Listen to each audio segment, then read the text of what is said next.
আজ আমি আপনাদের মাতা সীতার নিত্য নিয়ম কাহিনী পাঠ করে শোনাব, যে কাহিনী ঘরের ভাণ্ডার পূর্ণ করে। এই প্রসঙ্গ সেই সময়ের, যখন মাতা সীতা প্রতিদিন তার প্রিয় কাহিনী বলতেন এবং স্বয়ং শ্রীরাম প্রেম ভরে তা শ্রবণ করতেন। বহু বছর ধরে এটাই ছিল তাদের নিত্য নিয়ম।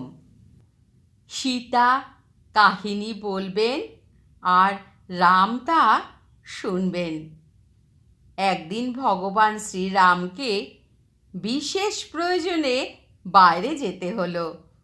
তখন মাতা সীতা স্নেহভরে বললেন, প্রভু, 12 বছর ধরে আমার নিত্য নিয়ম তো আপনার সঙ্গেই চলছে। আজ আপনি বাইরে গেলে আমি আমার কাহিনী কাকে শোনাবো? রাম মুচকি হেসে বললেন, প্রিয়ে, তুমি কুয়োর পাড়ে গিয়ে বসো। জল তুলতে যে নারীরা আসবে তাদেরই তোমার কাহিনী শোনাবে। মাতা সীতা তাই করলেন। কুয়োর পাড়ে গিয়ে বসলেন। কিছুক্ষণ পর সেখানে এক নারী এলো। রেশমি জরির শাড়ি পরা, হাতে সোনার ঘড়া। মাতা সীতা স্নেহ করে বললেন, বোন, আমার নিত্য নিয়মের কাহিনী একটু শোনো।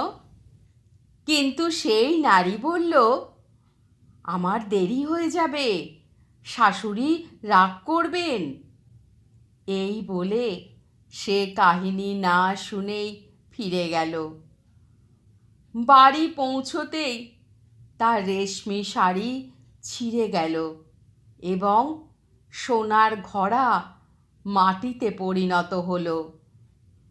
শাশুড়ি দেখে জিজ্ঞেস করলেন, কোন দোষ মাথায় করে নিয়ে এলে? বউ কুয়োর সমস্ত ঘটনা খুলে বলল। শাশুড়ি সব বুঝে গেলেন। পরদিন শাশুড়ি সেই শাড়ি ও ঘড়া নিয়ে কুয়োর কাছে এলেন। সেখানে তিনি স্বয়ং মাতা সীতাকে বসে থাকতে দেখলেন। মাতা সীতা বললেন, বোন, আমার কাহিনী শোনো।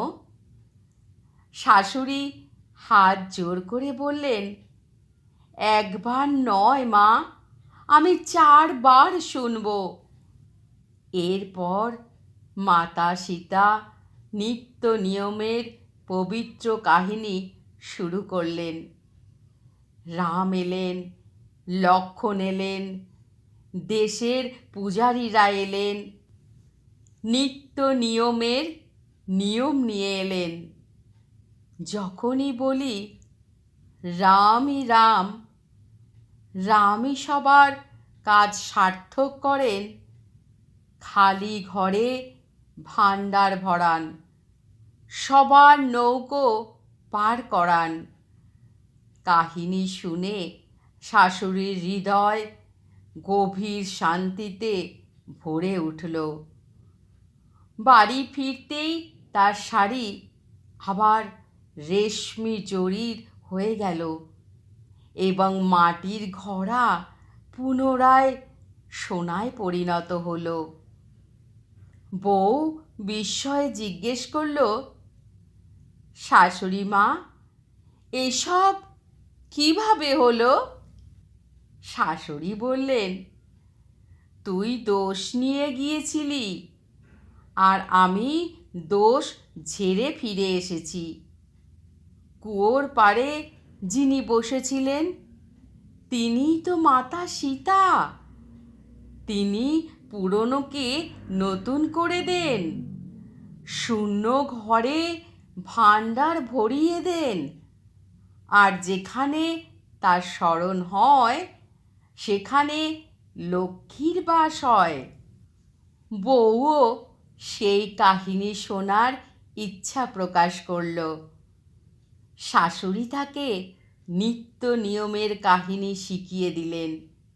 এরপর শাশুড়ি বউ প্রতিদিন ভোরে স্নান পুজোর পর মাতা সীতার কাহিনী বলতে লাগলেন।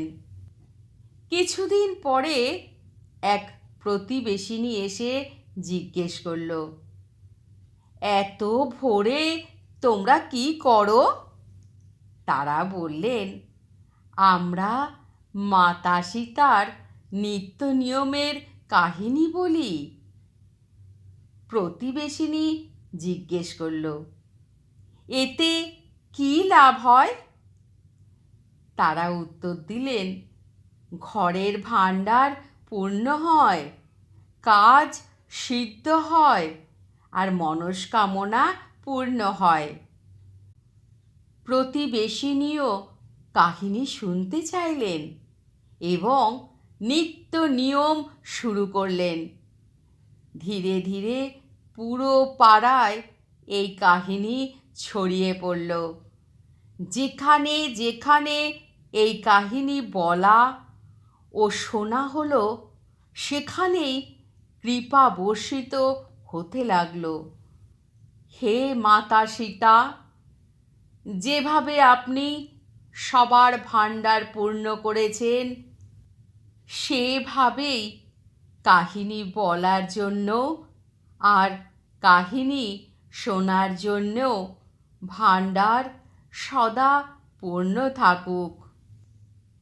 আজও উত্তরপ্রদেশ, বিহার, হিমাচল প্রদেশ ও হরিয়ানায় বহু অঞ্চলে সীতা জয়ন্তীর দিনে এই পবিত্র কাহিনী শ্রদ্ধা ও প্রেমের সঙ্গে পাঠ ও শ্রবণ করা হয়। তাহলে কেমন লাগলো আপনাদের মাতা সীতার নিত্য নিয়ম, যে কাহিনী ঘরের ভাণ্ডার পূর্ণ করে? ভালো লাগলে কমেন্টে জয় সিয়ারাম লিখবেন আর ছোট্ট চ্যানেলটিকে সাবস্ক্রাইব করে পাশে থাকবেন। ভালো থাকুন, সুস্থ থাকুন, পাশে থাকুন। জয় শ্রীরাম, জয় শ্রীরাম, জয় শ্রীরাম।